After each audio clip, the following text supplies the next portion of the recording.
Assalamualaikum warahmatullahi wabarakatuh. Apa kabar anak-anak semuanya? Mudah-mudahan sehat-sehat selalu ya. Kembali lagi bersama Ibu pada pelajaran tematik tema 7 subtema 4. Kali ini kita ke pembelajaran yang ke-6.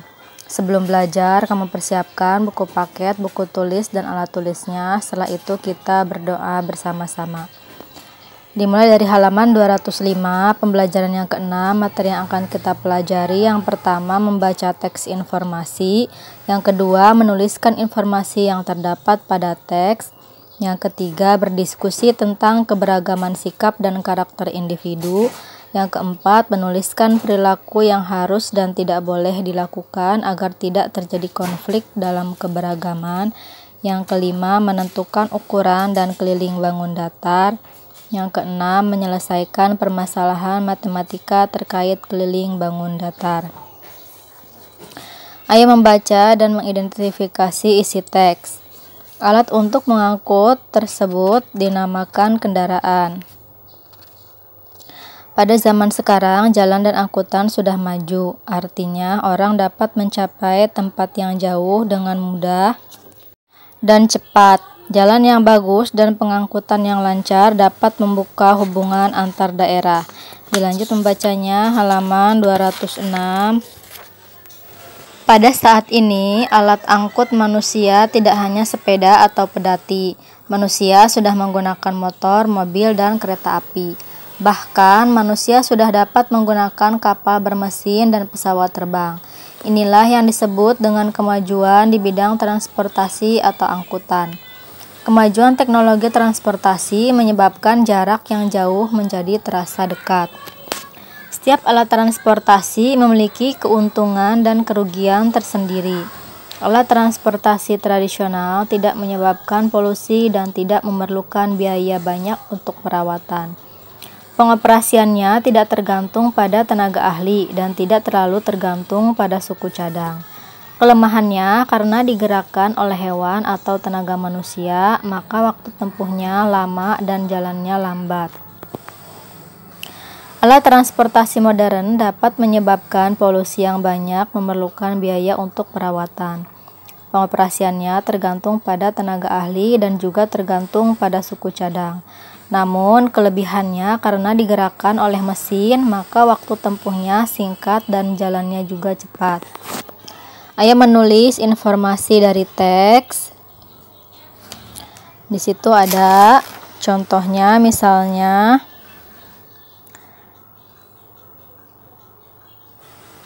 pada zaman sekarang jalan dan angkutan sudah maju. Nah, atau juga alat transportasi modern dapat menyebabkan polusi dan banyak memerlukan biaya untuk perawatan. Nah, itu contohnya ya. Kamu tulis sendiri. Lalu halaman 207, ayo mencari tahu menuliskan fungsi kendaraan. Nah, di situ ada nama kendaraan, contohnya ambulans. Fungsinya mengangkut orang sakit dengan cepat. Nah, kamu isi fungsi kendaraan yang lain ya. Lalu ayo menulis fungsi kendaraan. Hal yang harus dilakukan oleh kendaraan lain. Misalnya, di situ ada beberapa kendaraan memiliki fungsi untuk menangani situasi darurat. Jika ada mobil ambulan atau truk damkar menyumbingkan sirine di jalan, apa yang harus dilakukan oleh kendaraan lain ya? Ya, apa pula yang tidak boleh dilakukan kendaraan lain? Di situ tulis ya. Misalnya ada mobil ambulans, hal-hal yang harus dilakukan oleh kendaraan lain, misalnya tidak mendahului atau memberi jalan kepada ambulan. Lalu hal yang tidak boleh dilakukan kendaraan lain itu tidak boleh mendahului ambulans tersebut ya, dan tidak boleh menghalangi jalannya mobil ambulans. Nah, itu contohnya ya. Lalu kita ke halaman 208, ayo membaca dan mengidentifikasi isi teks. Negara kita berbentuk pulau-pulau, oleh karena itu transportasi berperan penting dalam menghubungkan wilayah di Indonesia. Dengan transportasi, baik transportasi darat, air, dan udara, sangat besar manfaatnya untuk menghubungkan pulau-pulau di Indonesia. Apalagi untuk menjangkau suku-suku di pedalaman, tentulah sangat membutuhkan transportasi agar bisa menuju ke sana. Dengan transportasi suku-suku bisa saling menyebar ke seluruh wilayah Indonesia. Amatilah lingkungan sekitarmu, pasti ada berbagai keragaman suku dalam lingkunganmu. Bahkan teman satu kelas pun kadang-kadang mempunyai suku yang berbeda-beda. Namun kita tetaplah satu, yaitu satu bangsa Indonesia. Persatuan akan tetap terjaga meskipun kita beda suku dengan sikap saling menghormati dan saling menghargai. Nah, berikut ini daftar beberapa suku bangsa di Indonesia ya, bisa dibaca. Yang pertama, nama sukunya Gayo, Minangkabau, Batak, Simele, Palembang, Lampung. Nah, itu asal daerahnya dari Sumatera. Yang kedua Betawi, Sunda, Jawa, Madura, Tengger, Samin, dan Osing itu dari Jawa. Yang ketiga Bali, asal daerahnya Bali. Yang keempat Banjar, Berau, Dayak, Manyan, Kutai itu dari Kalimantan. Yang kelima Buton, Minahasa, Bugis, Toraja itu dari Sulawesi. Yang keenam Ambon, Aru dari Maluku. Yang ketujuh Rote, Sasak, Bima, Flores dari Nusa Tenggara. Yang kedelapan Dani Asmat dari Papua. Nah, itu ya beberapa suku bangsa di Indonesia. Lalu halaman 209, ayo berdiskusi menanggapi keberagaman budaya. Kamu lakukan wawancara kepada satu orang temanmu ya. Tanyai mengenai asal sukunya, lalu meminta dia untuk menjelaskan alat transportasi tradisional apa yang ada di daerah asalnya ya.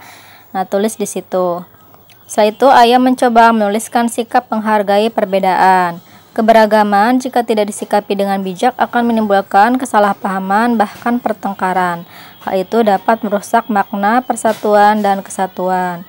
Tuliskan beberapa contoh sikap menghindari pertengkaran yang pernah kalian lakukan. Nah, misalnya menghormati teman yang berbeda suku, agama, dan lain-lain ya.